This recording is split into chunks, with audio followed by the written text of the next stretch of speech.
It is February 2nd, 2023. It's gonna take me a while to get comfortable with this, so I'm just practicing, but I'm gonna start vlogging for YouTube and just see what happens, because I feel like I'm always alone and I'm always talking to myself. So at this point, just talk to the camera, talk to my plants. Wow! See where it goes. I decided to film today because I don't even know if I'm gonna post this. This is more like a journey for myself, and I'll see what happens, and if I feel like it would benefit other people, then I will share it. I posted like 2 years ago or something a little YouTube video about breaking code silence, which is a movement in the troubled teen industry. Oftentimes like adopted children or foster care kids, but it doesn't have to be. It can be people that come from like very well-off homes, and their parents kind of feel like they don't have control over them, or they want to fix them in some way or change them. And so in order to do that, they send them away to a boarding school, but it's not a normal boarding school. It's a therapeutic boarding school where weird happens, basically, and a lot of abuse, sexual abuse, like a lot of things that should never happen. And you know, if you really think about it, when you put a bunch of people that are struggling and aren't receiving love all in a place together, it's probably not gonna go well, and the influence really isn't gonna be good. I feel like the solution would be to keep your children with you and show them more love and show them compassion and give them a voice, make them feel heard, and see what that would do in their behavior before going that route. The other thing a lot of people do, my parents included, is they stage illegal kidnapping. Illegal kidnapping. And it's called an escort. And it's usually two people. Mine was a man and a woman, and they come in without your knowledge of what's going on, what's happening, and they literally take you. They'll pull you out of your bed, they'll pull you right off the breakfast table if you're, going to school. That's what happened to me. And what's so crazy is I remember going back to that moment and feeling that morning that something bad was gonna happen, and I thought that there was people stalking the house or something. I just had this feeling, and I woke up around 4 a.m. and I checked my whole house. I went around and I did like rounds of my house, and I was like, I am tripping, whatever. And I just got ready, went downstairs for breakfast, and I was just sketched. I was just weirded out, and my instinct knew, because shortly thereafter, two strangers come running into my house and try to grab me and take me, and it just was, so scary, obviously. But the point is not to tell that story right now. A lot of kids will also get sent to wilderness, so luckily I got spared in that department. I have a documentary on YouTube about that as well. An interview with a woman named Cora Gracie, who I met at the school, and she talks about her experience in wilderness, and she was like, yeah, I had to shit in a bag. And just the stuff that they put you through for like no reason. Like, why do you have to shit in a bag? That's fucking weird. Anyways. Wow. I am starting EMDR therapy, which is a new form of therapy. There's becoming more and more research, statistics, and therapists that are getting certified in doing this, and I don't fully understand it. I'll explain better after I do a first session. I've only met my therapist, and like we made sure we were a good fit. I really, really like her. She's also an empath, so I just feel very safe and like understood. The thing about EMDR therapy, if you don't want to talk about it, you don't have to. It's all about eye movement, and it does something where it like resets your central nervous system while you sleep, and it's supposed to kind of like rechannel your brain and kind of release these issues, which is basically PTSD. And I feel like I've tried everything. I refuse meds. I don't think that I need them. I think that it's just like I dealt with stuff, like a lot of trauma when I was younger. So sometimes I'm quick to anger and just cry a lot. I'm kind of emotional, a hard time focusing. There's just certain issues that I'm wondering if they stem from the trauma and maybe I can fix them. So this is my journey in doing that. I have a client at 9:30. Leave soon. And then I'm gonna maybe do a little workout. I'm gonna come back and I'm gonna get ready for the session. And she did tell me, like, don't schedule anything after the session because you're probably gonna wanna just sleep and cry. So I'm a little nervous, obviously. The last session, just talking about the trauma kind of left me with a migraine and I was like throwing up a little bit, like, afterwards. And I did just have to lay in bed with like a heating pad on my head. I was in so much pain, so definitely something to work through. But I just find it really ironic that this day 11 years ago, February 2nd, 11 years ago, this happened.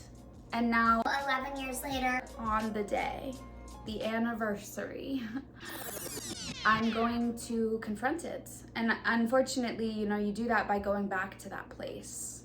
So I'm scared. but I know that I can do it. Like, I'm ready, I'm safe, I'm strong, I got this.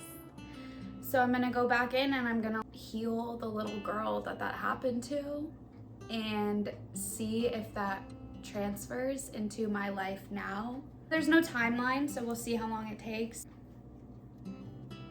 We'll see. We'll see.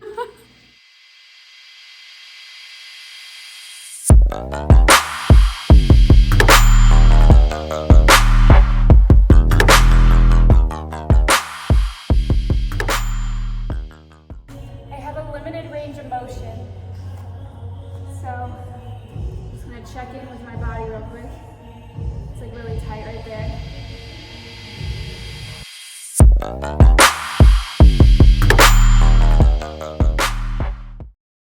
Working with my TFL here, the ball adds a lot more intensity than the foam roller would. And I don't want to spend a lot of time on it today because I feel like all I ever do these days is foam roll. And I like to hit a little intensity today for my brain. You know, the EMDR stuff happening today. So it's a challenge for myself to be able to do this without overdoing it and flaring up again. So I'm just grateful to be able to move it all. So we'll see how this goes. It's taking a lot of me not to deadlift.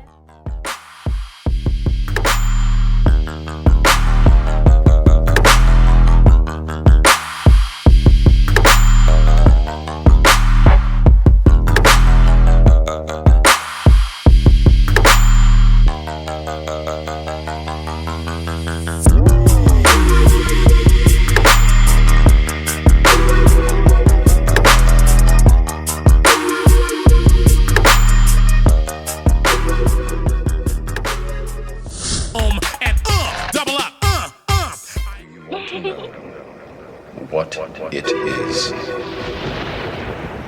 The Matrix is everywhere. It is all around us. Even now, in this very room. You can see it when you look out your window. With that injury, it usually kind of forces a lock in place. You can feel it. Trying to fight that a bit without flaring.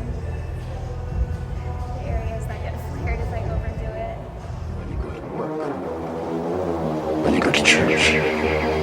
When you pay your taxes.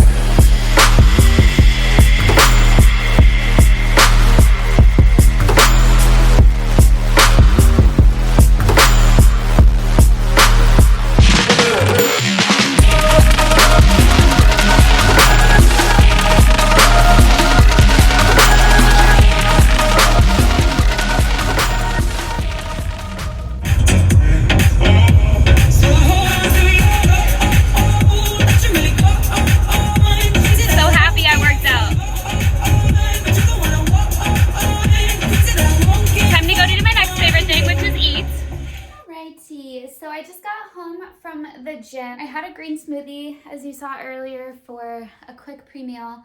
I haven't really been doing crazy exercise lately. I'm really just trying to move my body. So I'm probably just gonna have some eggs and toast, and then I'll prep my salmon now because I know that I'm not gonna wanna cook after the EMDR session. Omega-3s and, you know, the fats in salmon specifically are actually really good for mental health, really good for your brain.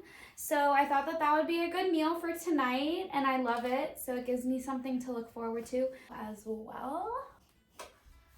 And it's not even 12 o'clock. Like, this is good. Say what you wanna say to me now. I wanna wake up with you. Throw a little salt on there.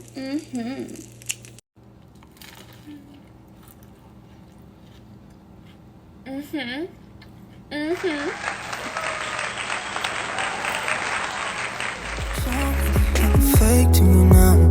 I wanna wake up with you in the morning. Say what you wanna say to me now.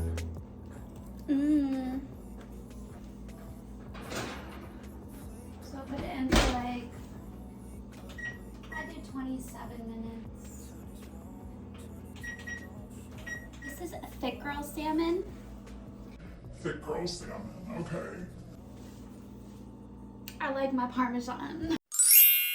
So I've got my EMDR set up. Wow. Nervous. So I just finished my first EMDR set. For this part, I'm not gonna talk long, so I just thought I'd hold the camera. But as you can see, I had my water and my tissue box ready just in case I was gonna cry my eyes out.